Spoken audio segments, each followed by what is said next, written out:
Message à caractère informatique. Message à caractère informatique. Bonjour et bienvenue dans ce nouvel épisode de Message à caractère informatique, 83e épisode numéro 82.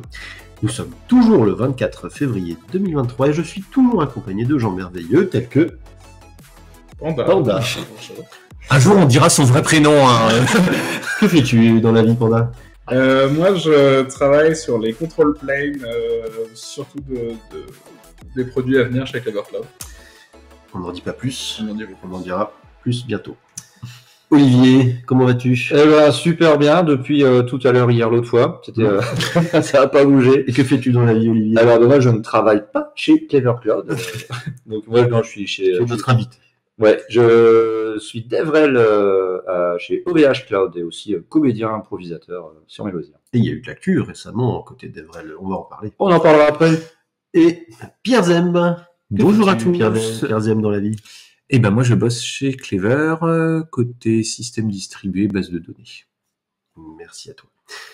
Et pour commencer, je vous propose la petite actu de notre invité. L'actu, alors qui est passé, évidemment, mais c'était chouette. Assez pour en parler, c'était le Veritech Trip, en fait. C'était notre convention technique, en fait, proposée, hébergée et complètement sponsorisée par OVH Cloud.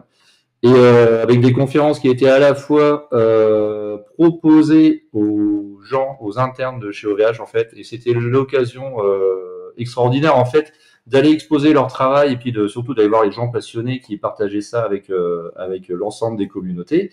Et pour autre partie, en fait, aussi des gens qui venaient de l'extérieur. Puis ça a permis je l'ai vu de mes yeux vus, déclencher énormément d'échanges et de discussions. Je crois que Pierre aussi, toi tu y étais. En termes de gens extérieurs, oui, Pierre, tu étais speaker. Oui, moi j'étais speaker, j'ai fait 2 conférences. Une sur la simulation et une sur le stockage distribué. Conférences pour lesquelles j'ai eu d'excellents retours d'ailleurs, de gens qui étaient et qui l'avaient vu. Laquelle? Les deux.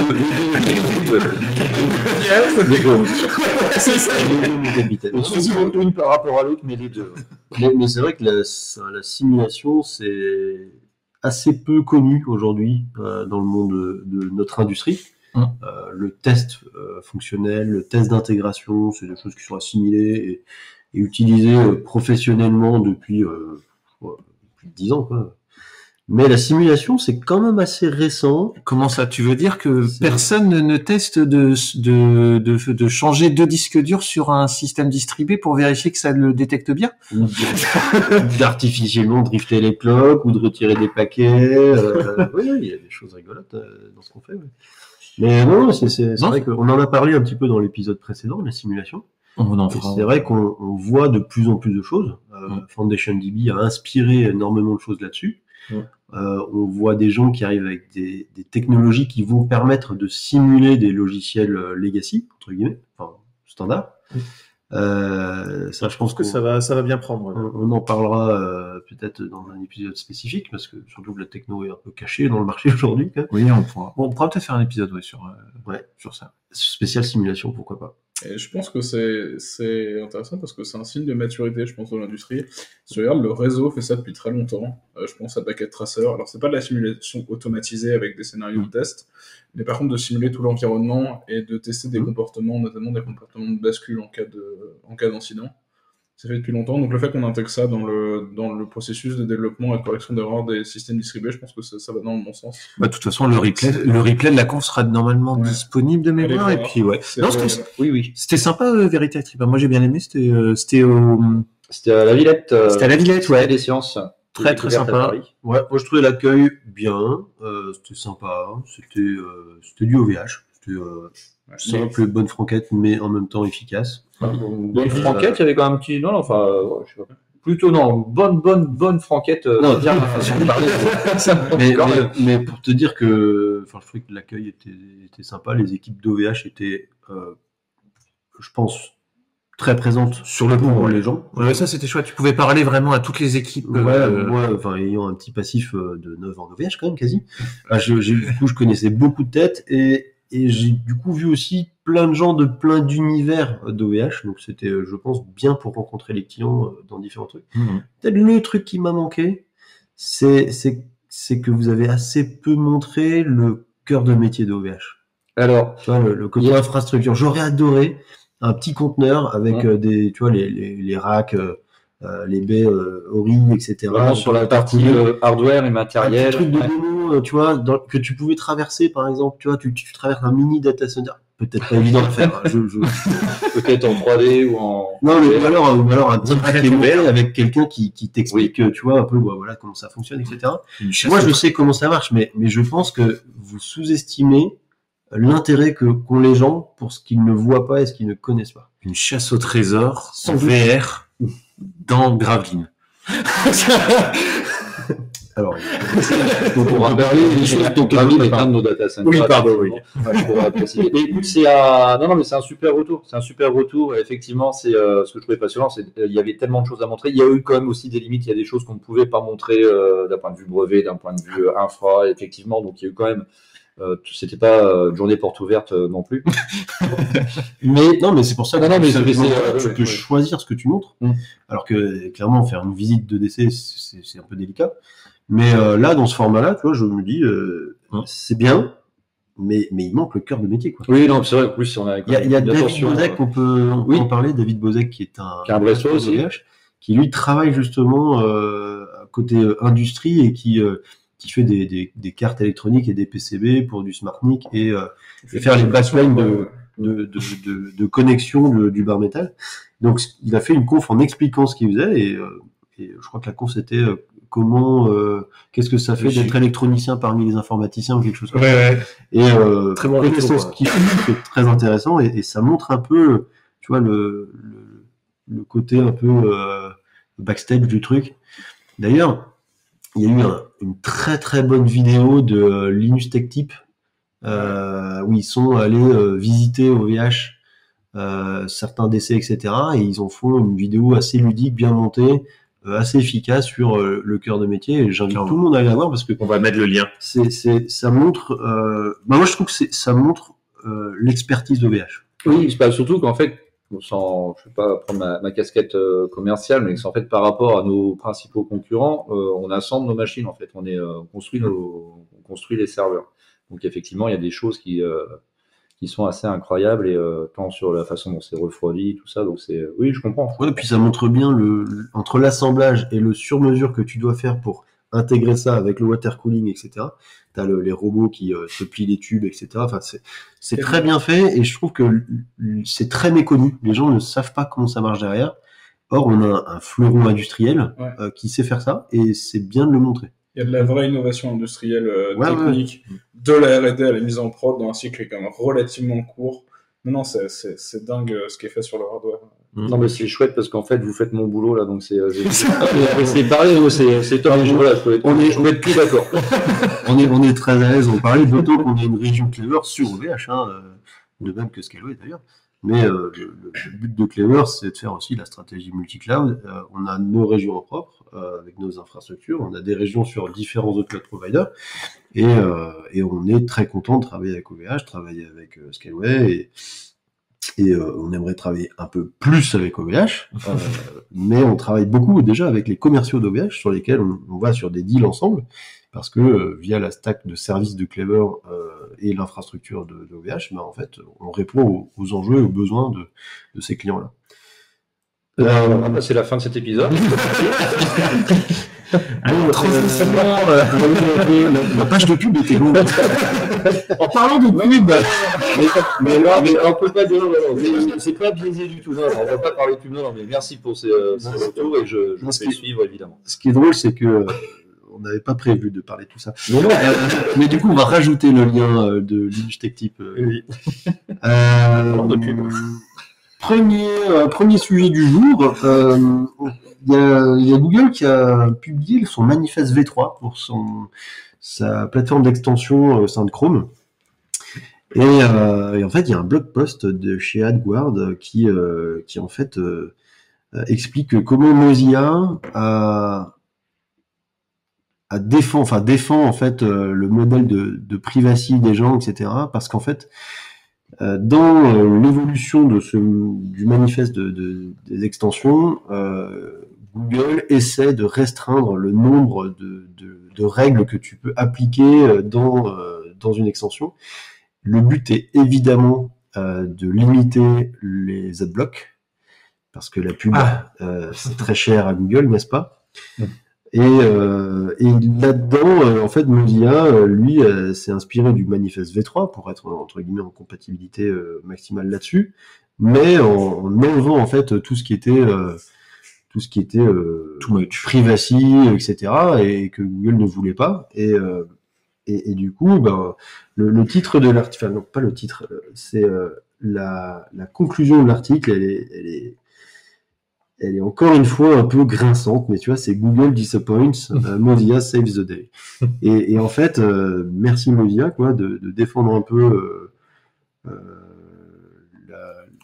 pas la privacy, là, comment on dit ça,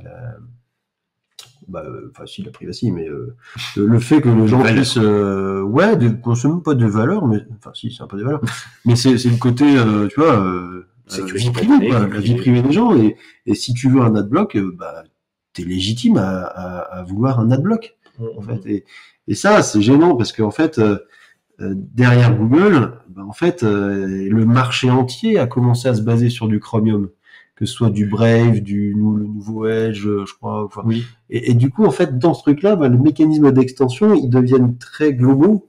Et ça veut dire que là, Google, ils ont une mainmise sur le marché du web pour assouvir, entre guillemets, leur velléité à avoir de la croissance sur ce marché-là. Ce que je comprends pas, en fait, parce que enfin, moi, je sais pas ce que vous en pensez, mais l'expérience Google en ce moment, c'est un sujet, quoi. Sur YouTube, t'as de la pub tous les 10 secondes si t'es pas premium. L'autre jour, je crois que j'ai envoyé sur Twitter. J'ai fait une recherche Google. Il a fallu que je scrolle, voir que j'aille en deuxième page pour avoir des résultats, parce que je n'avais que de la pub. Que des annonces? J'avais que des annonces sur les 10 premières réponses du truc. Je me suis dit, mais qu'est-ce qu'ils font, là? Enfin, en fait, ils arrivent à un niveau de mauvaise expérience utilisateur, ils vont se faire bouffer. En plus, voilà, tu vois, tu commences à avoir du chat GPT qui repense un peu le search quand même dans l'approche un peu traditionnelle.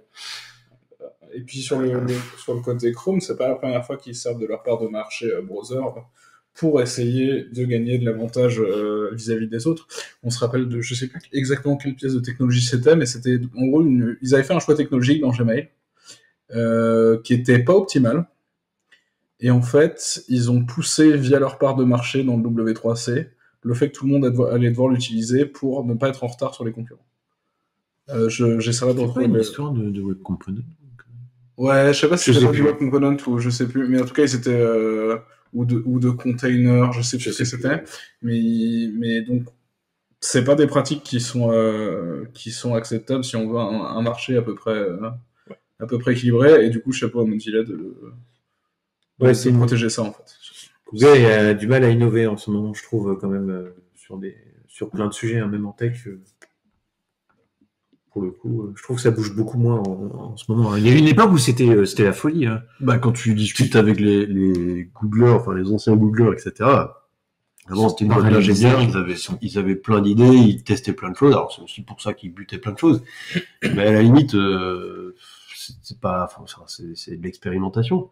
Aujourd'hui, ces gens-là sont écœurés de voir que tout est drivé, je vais pas dire par du produit, mais par des valeurs qu'ils n'ont pas, en fait. Et c'était une boîte technologique qui est en train de faire sa transition. Alors, il y aura toujours des sujets technologiques, mais moi, je suis presque inquiet, en fait, parce que vu la complexité du système qu'ils ont, faut comprendre que Google, il y a rien de standard. Hein. La libc est pas standard, le kernel est limite pas standard. Quand la libc est pas standard, c'est-à-dire que tout ce qui est au-dessus, c'est du in-house Google, tout est sur mesure. Ce qui est, ils empilent les stacks sur les stacks. Hein. Ouais, ce qui est connu aussi pour être un problème des gens qui étaient chez Google et qui repartent ailleurs, c'est que du coup ils veulent tout recréer comme chez Google, mais sauf que c'est pas pareil. Les auditeurs les moins techniques qu'on pourra avoir, en fait, faut vraiment imaginer comme un univers alternatif en termes de tout ce qui existe. Mm. C'est-à-dire que les voitures n'ont pas la même forme, les maisons n'ont pas la même forme, La route n'a pas la même forme. une brique n'a pas la même forme. Les panneaux d'indication. C'est vrai, Il y a rien qui est pareil. c'est comme si tu faisais le parallèle entre du train et de la voiture. Et tu dis, bah, prends ton train, tu vois. Et en fait, toi, t'as des routes et t'as quelqu'un d'autre qui a des roues, tu vois, des roues carrées, enfin, des roues de train. Et tu lui dis, bah, va sur ma route. Et il dit, bah, c'est pas compact, en fait. Ça amène des vrais problèmes d'usage de gens qui repartent ou qui arrivent chez Google. Et ça amène aussi un certain nombre de discours pas forcément pertinents de gens qui viennent de chez Google sur comment il faut faire de la technologie. Je pense à des discours sur la facilité d'utilisation de Kubernetes que Google a tenu pendant très longtemps, ou la facilité d'opération de Kubernetes. Oui, après ça c'était biaisé pour vendre du Kubernetes, je pense. Ouais, mais c'est-à-dire que ça commence, en fait. Ça aussi, mais, À partir du moment où le produit prend le pas sur le truc et que du coup, t'as de la force marketing, mais qui bullshit un peu, tu vois. Parce que les vieux Googlers, je veux dire, ils étaient entre guillemets, orientés tech. Alors, ils faisaient des papiers, certains, mais ils bossaient sur de la techno, et de la techno qui avait 10 ans d'avance. Et aujourd'hui, je pense qu'ils ont encore ce capital-là. Mais pendant combien de temps? Mais voilà, parce que bon, il y a de la concurrence qui arrive, notamment chinoise, hein, parce que en fait, il faut se dire que quand tu es dans le berceau US, ton marché globalement, il fait 400 millions de personnes. Donc, quand tu fais du web ou un magasin géant ou je ne sais quoi, tu dois faire un service scalé pour 400 millions de personnes. Quand tu es en Chine, Ou en Inde, hein, c'est pareil. ou en Inde, alors Inde, ouais, ils sont un peu en retard quand même, un peu. Mais en Chine, ben t'as plus du double, en fait. Bientôt le triple même, tu vois, des US. Donc en fait, ton enjeu technologique pour faire tourner ton service, si jamais il a du succès, eh ben il est gigantesque. Et donc en fait, ils ont des contraintes pour faire tourner leur service, soit de chat, de messagerie, de je ne sais quoi, à l'échelle et à une échelle qui est faramineuse. Et ce que les gens se rendent pas forcément compte, c'est qu'ils publient. C'est-à-dire qu'il y a des articles de recherche, il y a des blog posts de Alibaba qui expliquent les problèmes qu'ils ont, et c'est vraiment comparable. Ah, c'est même pas qu'ils publient, c'est qu'ils publient même en open source. Hein. Ouais, c'est ça. C'est-à-dire que c'est pas forcément très connu, mais non, ça fait avancer la tech au global. Ouais, les Chinois, ils sont... C'était un ralentissement finalement de Google en termes je sais pas, de leadership ou d'innovation par à cause des Chinois. Je sais pas. J'ai fait déjà un raccourci là de faire le lien dans tes propos. C'est même plus un... Non, je pense pas parce que en fait ils ont pas encore tout le marché européen. Alors non, parce qu'il y a beaucoup de Chinois dans Google. Non, mais même sans ça, enfin, je sais pas, je voyais pas ça comme une question de marché. C'est qu'effectivement, tu l'as dit au début, c'était des hypertechs ceux qui ont créé la boîte et tout ça. Et finalement, la direction ou ça a dû changer, que ça devient market et business. Mais faut pas oublier que Google avait peu de produits aussi. En fait, ils bossaient sur une technologie et un socle technologique assez important pour leurs produits. Leurs produits, c'était globalement le search et l'ad après dans le search. Là-dedans, ça s'est un peu entre guillemets élargi et aujourd'hui, enfin, ils veulent tout faire parce que comme toute logique empirique américaine, n'est-ce pas, ils doivent conquérir le monde.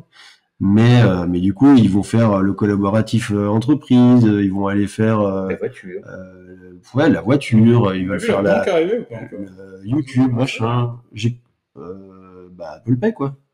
La différence entre Apple Pay, Google Pay, mais la différence entre Apple Pay et Google Pay, pour ceux qui savent pas, c'est que Apple Pay, la transaction, elle est tunnelée du téléphone jusqu'à l'organisme bancaire derrière. Google, ils ont mis une petite étape entre les deux. Ça passe par chez eux, ouais. En gros, ils font Google est le tiers de confiance en fait. et comme ça, hop, ils ont absorbé un peu. Alors, toi, t'achètes quoi et tu t'appelles comment et t'es qui? Oui, t'as un Android en plus. Oui, c'est bien. Les mecs sont une régie pub, tu t'attendais à ce qu'ils fassent quoi? Ah bah non, mais enfin, tu vois, ça c'est important. Et c'est là où, tu vois, Apple, ils ont compris ça. Alors après, faut pas être dupe, tu vois, c'est leur marketing. Mais Apple, ils te font des pubs gigantesques sur la privacy aujourd'hui.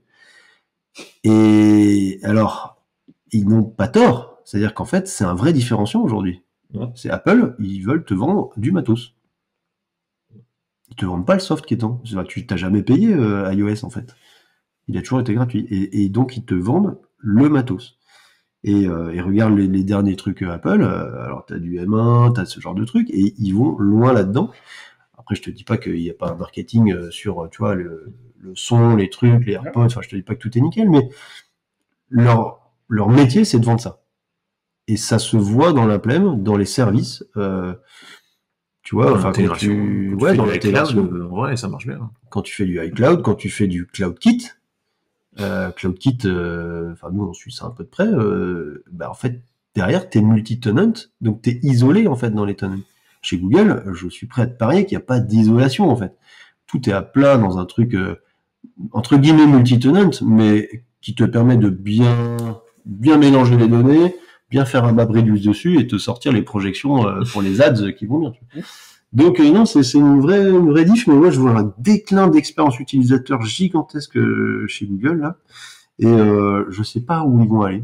Tu vois, mais tu veux que j'en dise plus ou tu veux... Non, c'est plutôt l'inverse. On a un peu passé, et là on était dans le navigateur, mais par contre dans le web, il y a globalement deux côtés. Il y a le côté navigateur et le côté infrastructure.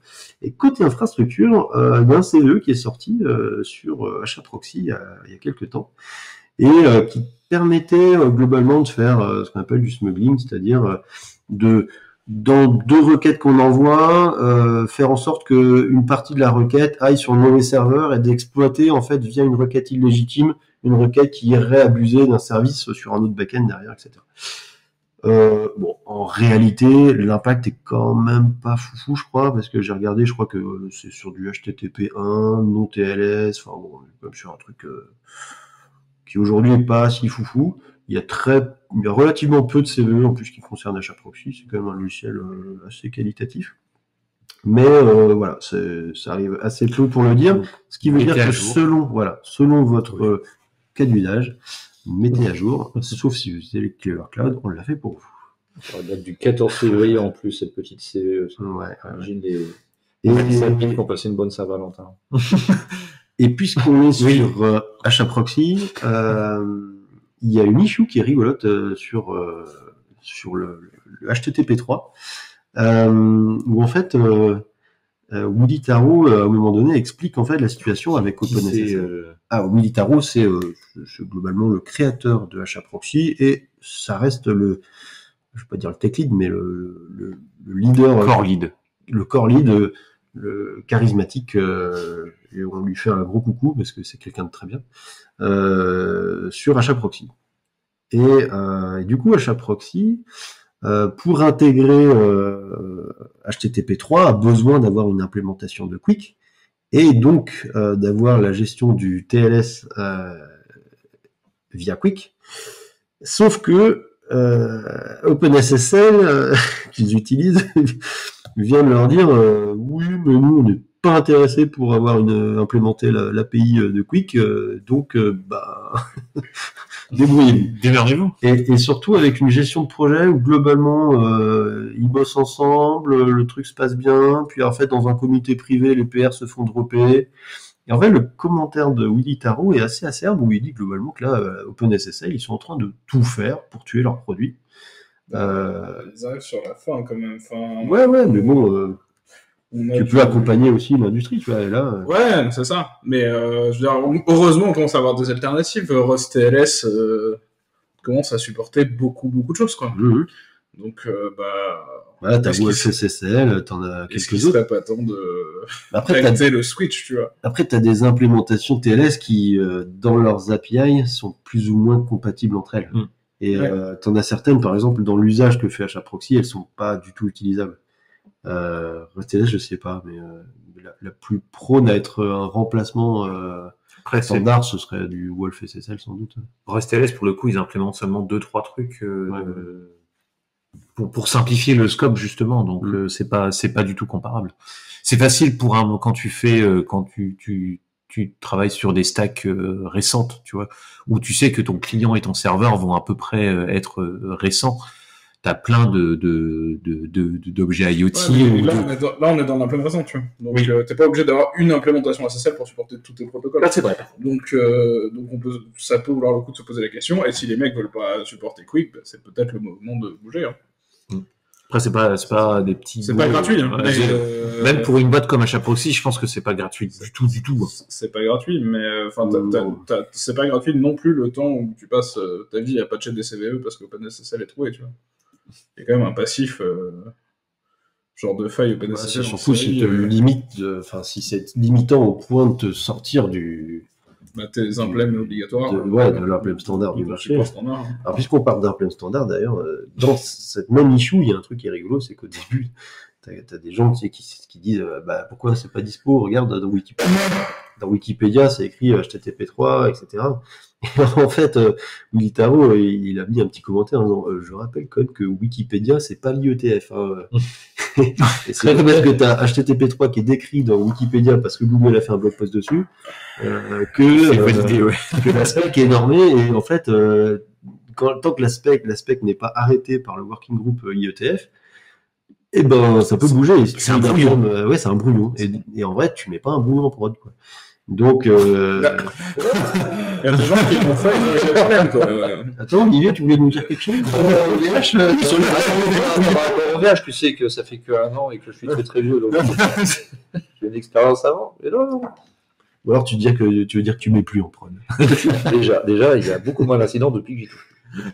Donc voilà, ça fait un ensemble d'infos concernant HAProxy qui sont assez rigolotes. Mais ça veut dire quoi? Ça veut dire qu'à mon avis, oui, OpenSSL, là, on arrive quand même... Alors après, certainement, je vois plus beaucoup de nouveaux projets qui démarrent, qui reposent dessus. Systématiquement, c'est comme d'autres implèmes qui sont utilisés. Ou alors au moins ils ont une implème qu'on peut si tu reposes sur l'OS ou genre de trucs. Il y a beaucoup de si tu tapes la libSSL de l'OS, genre de trucs. Ouais. En Rust, la plupart des logiciels essayent de fournir en fait via système de features, de fonctionnalités. En fait, ils te donnent le choix entre OpenSSL et RustTLS. Alors c'est du boulot, hein, parce que faut swapper les implèmes, mais et de mémoire, RustLS, quand ça supportait beaucoup de choses. Hein. Je sais plus. Je pourrais pas te dire. Et puisqu'on était dans la sécurité, je vous propose d'enchaîner sur un communiqué via un blog post de Cloudflare qui dit avoir mitigé une attaque à 71 millions de requêtes par seconde. Ça commence à faire. Hein. C'est pas mal. C'est pas mal. Il dit le volume ou pas? Non. Parce qu'en vrai, 60 de 10 millions, si tu es sur une base de 50 kilo de la page, ou de la requête, on achète 55 x 7, 35, tu es sur du 3 Tera 5 quand même. Ça a commencé à être très sérieux. Donc c'était sur 30 000 IP, 30 000 IP source. 3 Tera 5, je sais pas quelle est la capa du réseau OVH aujourd'hui, mais je sais qu'il y a quelques mois, on était sur du 3-4 Tera, il me semble. Donc, t'imagines, ça ferait une saturation totale de la capa d'OVH. Global. Peut-être pas global. Je sais pas. Si. Ouais, c'est ça. La capa d'un geste sur tes pieds, quoi. Ouais. Donc c'est pas ridicule, hein. Ridicule. Et ils disent qu'ils ont globalement fait quasiment x2 par rapport à celle d'avant. C'est tous les ans, à chaque fois, j'ai l'impression qu'on fait x2 sur... Ouais, mais ce qui m'étonne, c'est qu'ils disent que c'est venu de 30 000 IP différentes. Et ils disent que c'est des botnets, mais ils disent pas sur quoi ils étaient installés. Je suis un peu triste. En général, il y a des trucs marrants. J'avais entendu parler d'une attaque chez OVH qui était basée sur des caméras. C'est-à-dire que c'est pas spoofé déjà. Bah non, c'est des vrais IP, ouais. Donc c'est effectivement un botnet latent derrière qui est passé en HTTP2. C'est marrant, ça. Bah t'as le streaming, quoi. Donc, après, je pense que tu ouvres la clé et tu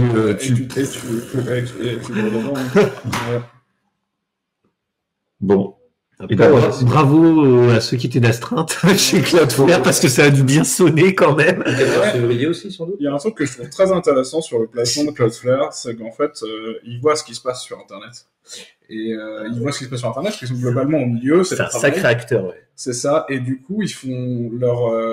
je vous invite à aller regarder les rapports d'incidents qu'ils publient sur leur blog post.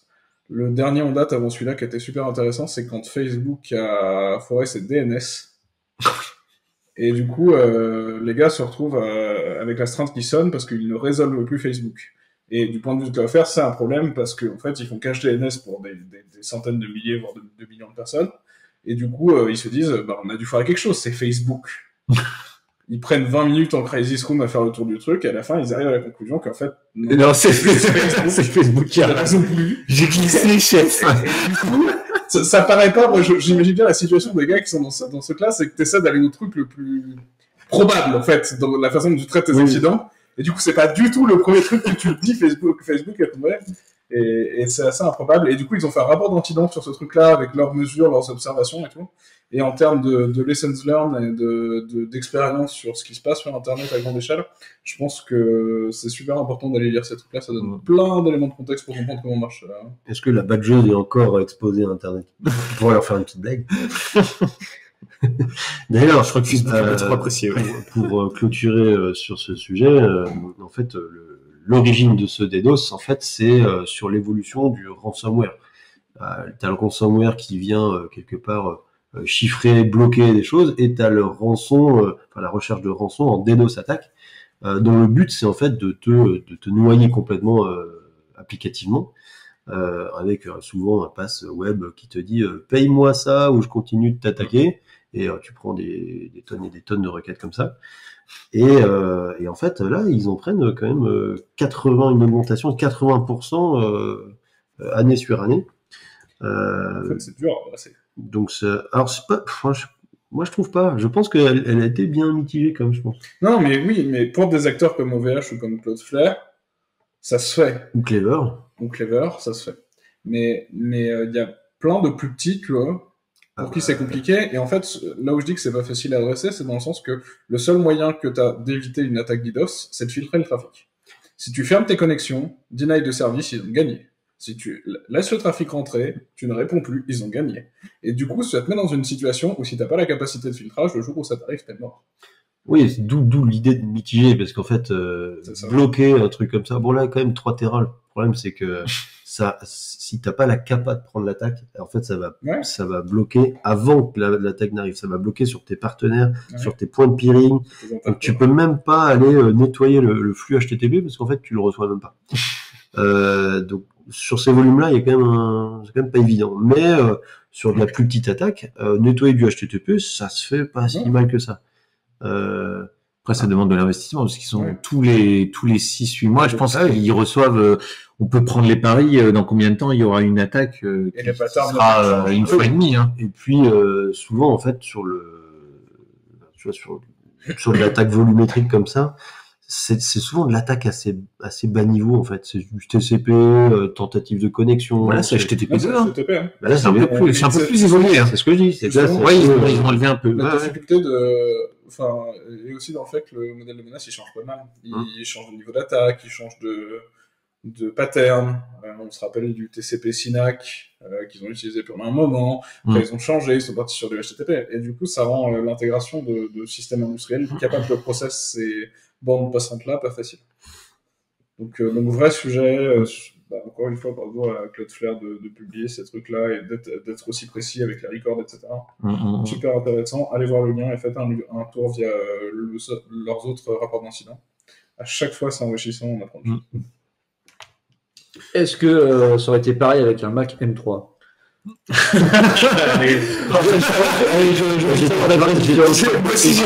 J'étais sur est-ce que les iPhones pourraient pas faire partie de votre net, tu vois, non. Mais bon, allez, les iPhones, alors, sans transition. Je sais pas s'il y a beaucoup de nos auditeurs qui ont suivi ça, mais en fait, ça touche un peu tout le monde dans plein de domaines, que ce soit du jeu vidéo au cloud provider, aux fabricants de voitures. Ça va faire plusieurs années qu'on commence à avoir des problèmes de capacité de fourniture et de rupture de stock sur les composants électroniques et sur les processeurs, les cartes graphiques, etc. Et ben on n'est pas sorti de l'auberge. Donc le lien que je partage là, c'est qu'en fait c'est une information selon laquelle Apple aurait acheté l'intégralité du premier batch de production des nouvelles puces en 3 nanomètres de chez TSMC pour l'iPhone 15, l'iPhone 15 Max et le Mac M3. Encore une fois... ils ont dû payer bien cher, je pense, là. Ils ont dû payer ça très cher. Et donc soit ils en ont vraiment besoin et c'est-à-dire qu'on a un vrai problème de capa, soit c'est pour être les premiers sur le marché à proposer ce truc-là et lock la vente. Et auquel cas c'est juste chiant. Non, mais je pense que c'est plus ça. Enfin, encore une fois, tu vois, ils veulent vendre du matos, c'est comment ils se différencient en ayant leur matos. Et là, ça leur permet de dire, on est les premiers sur ce truc-là, on a miniaturisé encore plus. Quand tu vois le M2, déjà, les M1 et M2, en vrai... Ouais, après, ça se mettrait dans la lignée des dernières, des récentes baisses de taille sur les processeurs qu'on a en finesse de gravure. Je crois qu'il parlait de 35% d'économie d'énergie encore sur ces trucs-là. Ça va commencer à faire bientôt. Bientôt, on va pouvoir faire tourner la laptop sur des batteries patates, ça bien. Ouais, mais enfin, tu vois, voilà, encore on parle d'un Mac où c'est bien, entre guillemets, d'économiser quand tu peux. Mais tu sais, tout ce qui est casque, écouteurs, avec des micro-puces, la moindre économie là-dessus, c'est une expérience utilisateur qui est clairement, doubler l'autonomie sur ces petits trucs-là, tu vois, c'était bien. Puis on a souvent, pendant très longtemps, on a adressé que, en fait, si t'avais un truc qui était branché sur le réseau, c'était pas grave si ça consommait. On commence à se rendre compte qu'en fait, peut-être si à l'échelle, on peut commencer à avoir des process industriels qui font des trucs qui consomment moins et qui fonctionnent aussi bien, voire mieux, ça peut être intéressant aussi, quoi. Eu égard aux différentes situations énergétiques.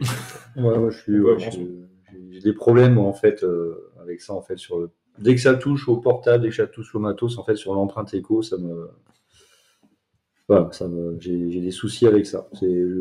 C'est super du N3, enfin là des M3, des 3 nano, mais qu'est-ce que ça va coûter en fait pour la planète? Je rabâche, je fais mon rabat-joie, mais est-ce qu'on a besoin de ça en fait? Bah en fait factuellement ça coûte moins de matos, moins de ressources. Et c'est parce que tu consommes moins. Ouais, oui, ça consomme moins, ça c'est sûr. Tu utilises moins de matière puisque tu peux faire plus petit. C'est de la recherche, tu vois. Enfin... Oui. Après, il y a quand même un vrai game sur le rendement des wafers. Ta question, elle n'est pas sur la technologie, non, mais sur l'usage. Ouais. Est-ce que c'est la production, c'est la production. Et elle est même pas sur l'usage, elle est sur le consumérisme associé. Est-ce que ça veut dire que parce qu'il y a un Mac M3 qui est dispo, tu dois changer le tien? Il y a une majorité de pas forcément. Qui vont le faire. Mais regarde le marché de l'occasion sur le Mac, ça marche super bien en fait. Un Mac il a plusieurs vies et tu as un marché de l'occasion. Et moi je trouve que c'est plus sain d'avoir un marché de l'occasion avec peut-être tes étudiants. Demain tu reprends un truc d'occasion qui était dans une entreprise et il a une deuxième durée de vie et effectivement entre guillemets tu ne reproduis pas tu vois, du matos pour ça, je trouve que c'est plus sain que ce qu'on a eu il y a quelques années, tu sais, avec les mini PC, les PC à 200 balles, les PC à 100 balles, des trucs en plastoc qui ont en vrai vécu 6 mois et qui avaient des CPU qui étaient tout pourris, des trucs en plastoc qui vivaient pas, etc. Ben moi je trouve que faut pas oublier que l'humain est là pour optimiser et améliorer les choses. Et c'est pas par le déni de technologie qu'on va améliorer les choses. Ne mélangeons pas l'amélioration de la techno et l'usage ou l'abus d'usage qu'on peut avoir. Le point chiant, c'est que ce soit réservé. En fait, c'est que cette technologie-là, elle soit réservée à Apple parce que si c'était dans les bonnes mains, ça m'inquiéterait pas. On est quand même sur un groupe qui est là pour faire du pognon, juste faire du pognon. Donc, mais tu veux quoi, un service public de je fais des ordinateurs? Non, ça peut être bien. Non, mais je n'ai pas dit que j'avais une solution, j'ai dit que ça me posait un problème. Et factuellement, regarde aujourd'hui, le premier Mac à main, là, c'est quoi? C'est moins de 1000 balles? Vas-y. Je dis ça, puis j'en ai un, je suis seul ici à en avoir un. Non, mais ça veut dire quoi? Je sais pas si tu te souviens, avant, on se disait, un Mac, c'est cher, tu vois, et c'est vrai, un Mac, c'était cher. C'était 2000 balles. Et les innovations de finesse de gravure et d'architecture. Ouais, ça, là, on n'est pas sur des trucs, si tu veux, où, en fait, dans tous les cas, malheureusement, Apple aurait continué à produire.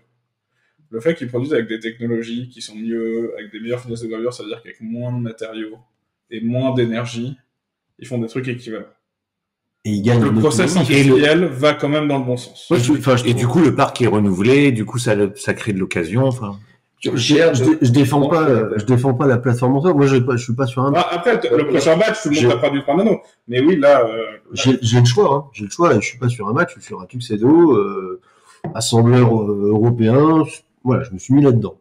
Mais je trouve qu'Apple fait un excellent boulot. Ils ont réussi à abaisser le prix d'entrée sur des plateformes qualitatives, t'aimes ou t'aimes pas, mais c'est qualitatif Apple. L'OS est quand même bien gaulé et il est maintenu dans le temps. Donc, t'as quand même pas l'effet, au bout de 3 ans, ton OS, il est plus mis à jour parce que t'avais un OS proprio, je sais pas quoi, etc. Non, enfin, moi, pendant longtemps, j'ai eu, c'est d'ailleurs, jusqu'à il y a 1 an, j'avais un iPhone 6S, il avait la dernière mise à jour. Et compare ça au marché des Android en plastoc chinois ou je ne sais quoi, c'est pas la même chose. Alors après, je reviens avec toi. Est-ce que c'est bien de faire des smartphones à 100 balles en plastoc? Je suis pas certain. Mais c'est pour ça que, tu sais, quand il y a eu à un moment donné Wish, tu sais, les magasins avec que des gadgets, là. Ah oui, Quand ça a été interdit pour je ne sais plus quelle raison, mais ça, c'était hyper écologique. T'interdis ça, c'est écologique parce que c'est que des trucs qui servent à rien, où tu pousses, mais c'est la société qui veut ça, c'est du consumérisme. Donc, tu pousses les gens à devoir acheter pour exister, et du coup, ils en viennent à acheter des merdes. Mais, pas de jugement, tu vois. Enfin... Le point est que, oui, Apple joue du fait que avoir la dernière version de leur matériel fait de toi une meilleure personne. C'est très dans leur marketing, et c'est clairement abusé. Mais ça touche une partie très infime au final des gens. Enfin, je sais pas. Ça touche les entreprises parce que le top management des entreprises, ils ont tous besoin de leur dernier. Regarde, j'ai le dernier iPhone. Oui. Regarde, il a ça, t'as vu? Et en fait, ils se comparent parce que si l'autre en face il l'a, toi tu ne l'as pas, c'est que t'es un moins bon exécutif que l'autre, tu vois. Enfin, c'est leur code, c'est leur code. Mais le travail quand ils font ça, le matos il est pas jeté. En fait, il descend dans l'entreprise. Donc t'as un vrai cercle vertueux de réutilisation. T'es dans une théorie du ruissellement des iPhones, là ou... Je suis curieux comme approche. Je suis bien placé pour parler de ruissellement. Non, mais enfin, c'est intéressant comme échange. Est-ce que vos retours sont intéressants, mais c'est voilà, c'est le fait Apple soit propriétaire de cette techno-là. Il n'est pas propriétaire de la techno. Non, enfin voilà, le deviennent globalement. Après, ça a forcément un effet de bord parce que les autres vont vouloir faire pareil. À quel coût, à quel prix? Enfin, il n'y a pas que Apple en fait. Il y a tout le marché. Mais à quel coût, à quel prix? Mais c'est bien. Mais c'est bien et c'est normal. Et plus tu peux graver finement, plus les gens vont vouloir le faire. Mais comme disait Panda, tu dois faire ton produit. Est-ce que tu choisis du 7 nanomètres ou du 3 nanomètres? Non, mais à quel coup tu passes de l'un à l'autre? Voilà. Mais non, mais c'est c'est ton organisation de ton chip pour que tu puisses t'optimiser pour cette gravure-là. Mais c'est principalement l'ingénierie. C'est de l'ingénierie de design en amont. Mais dans le procédé. Mais le coût, si tu veux, admettons que ça t'ait pris 6 mois à une équipe de 10 ingénieurs. Mais tu vois l'effet de levier.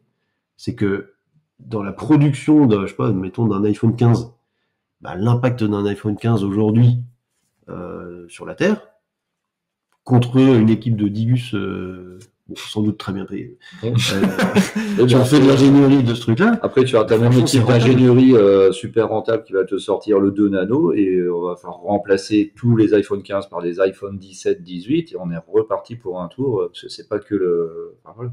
Oui, mais tu les casses tes trucs de toute façon. Enfin... je sais pas, bon. Ouais, voilà, bon.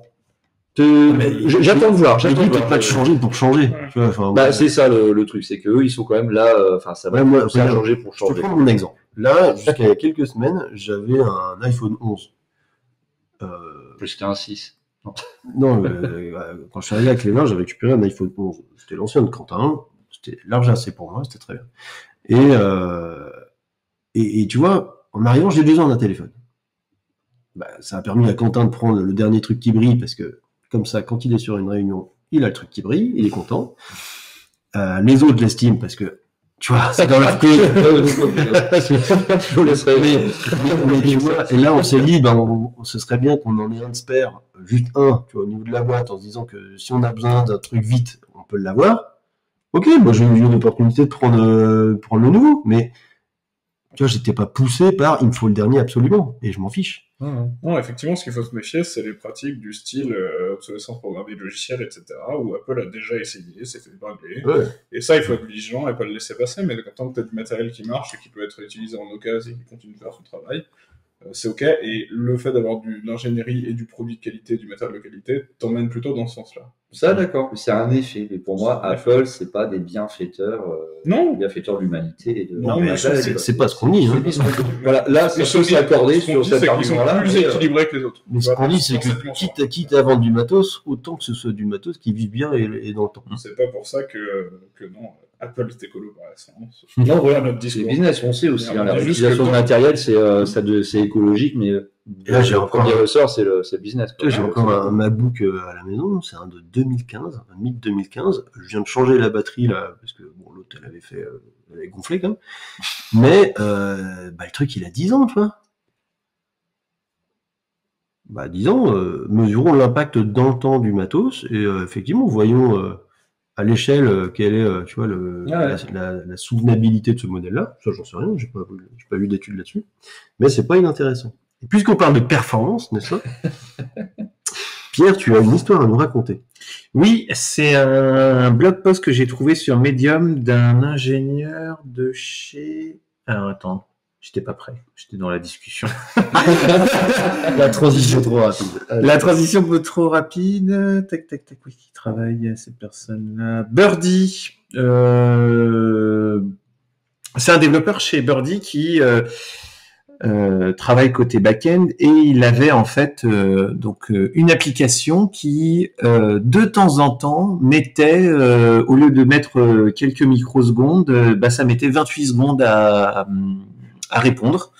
Et en fait, le blog post raconte tout le cheminement mental qu'il a fait pour passer de mon application, elle est des fois lente à j'ai trouvé un bug dans PostgreSQL. Et donc le blog post, je le trouve très sympa parce qu'il est, on voit vraiment le cheminement d'un ingénieur qui continue à creuser, même si c'est dans PG. Et donc il explique, en fait toutes les étapes. Alors il dit oui, alors du coup. Au début, je vais regarder les métriques. Ah oui, alors du coup, le CPU de ma base de données, il est à 100%. Ah bon. Du coup, je vais regarder les requêtes qui passent. Bon, je regarde les requêtes qui passent et j'en vois une qui prend 28 secondes. Bon, du coup, je vais faire un explain analyze qui permet d'aller voir un peu les infos de la base de données. Et puis il fait le explain analyze, c'est 28 microsecondes. Pas 28 secondes. Et du coup, il se dit, Et donc, du coup. Ok, juste ce que ça fait un explain. Explain analyze, c'est des mots-clés SQL. Donc, le explain, ça permet d'afficher le query plan. Donc, en fait, comment va être exécutée la requête, quel index va-t-elle utiliser et compagnie. Et le analyze, il va jouer la requête avec les timings pour savoir quel morceau prend du temps. Et donc, en fait, par exemple, dans le cas là de cet ingénieur, en fait, le explain analyze n'expliquait pas le problème de performance. Donc, il voyait pas les 28 secondes. Et donc, il continue à creuser, et il trouve le problème. Donc, il y avait un problème côté client et il y avait un bug dans des fonctions de coût côté PG qui a été remonté et qui a été patché. Et le blog post est vraiment sympa parce qu'en fait, on voit vraiment le pauvre ingénieur qui creuse. C'est vraiment ça pour le coup. C'est cool qu'il ait pris le temps de documenter le process. Il a tout documenté, Il a tout documenté. Je vois ça, il a très très bien raconté. Oui, c'est très très bon storytelling et en fait on voit vraiment le cheminement qu'il a fait et du coup en parlant de storytelling. Magnifique, je vois la transition était même préparée avant même que tu parles, c'est magnifique. Et effectivement, si on prend cet article-là, on voit un cheminement et on en vient à un sujet que j'aime bien, en fait, comment raconter justement des histoires qui seraient techniques et comment les rendre accessibles à tout le monde et embarquer un maximum de gens. Et je regardais un petit peu en diagonale pendant que tu expliquais, j'ai découvert aussi l'article à ce moment-là. Et on retrouve un petit peu des schémas qu'on a dans toutes les histoires. Un petit peu, on explique un contexte initial, des problèmes, un ensemble de péripéties, puis un contexte final. Et surtout, j'aime bien mettre l'accent sur de qu'est-ce qu'elle raconte vraiment cette histoire, à part un debugging, à part tout ça. C'est un ingénieur, comme tu dis, qui raconte qu'est-ce qu'il veut en fait. Et à la fin, il a mis I hope this article has shown how Postgres performance issues can be debugged. Donc voilà, lui, a priori, son vœu, c'est de faire progresser l'histoire et puis de pousser Postgre à s'améliorer, à produire dans le débugage. Bref, tout ça pour en revenir à ça, au storytelling. Alors, je voulais juste en parler, je vais pas en parler longtemps. C'est un sujet qui me tient à cœur. Pour ceux qui me connaissent, j'en parle beaucoup, j'en parle énormément, j'en parle souvent. Mais comme je disais tout à l'heure, en fait, j'aime bien faire l'association, j'aime bien quand tous les univers se mélangent. Et je suis un passionné, j'adore, je fais du théâtre d'impro, je l'avais dit en me présentant. Et sur l'improvisation, en fait, on a on est à l'écoute, on est en hyper écoute. Et on a aussi, en même temps, on a des processus de création spontanée, on doit gérer, on doit construire une histoire, on doit se positionner, on doit jouer, et on est avec des partenaires.